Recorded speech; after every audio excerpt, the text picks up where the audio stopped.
Hi everyone, Chef Emily Ellen here. As chef and culinary educator, I'm often asked, what's your go-to cooking oil? Well, I found the answers on the tattered recipe cards of my family's recipe boxes. Whether frying, baking, sauteing, or mixing up dressing and dips, my culinary ancestors most often reached for soybean oil. They didn't know that it was heart healthy or versatile. They just knew their kitchen creations tasted terrific when they used it. So let me share one of our family favorites using one of our family go-to ingredients.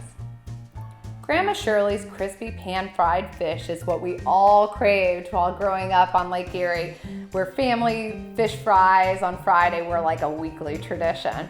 Now I can still remember her drill.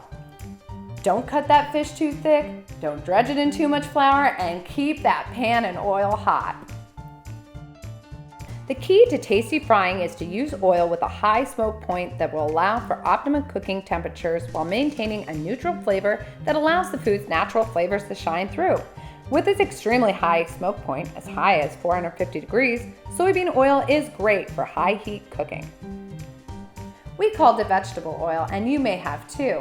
As America's #1 cooking oil, US grown soybean oil was likely a favorite in your family's recipe box. So consider that the next time you're stocking up your pantry and grab a bottle of soybean oil.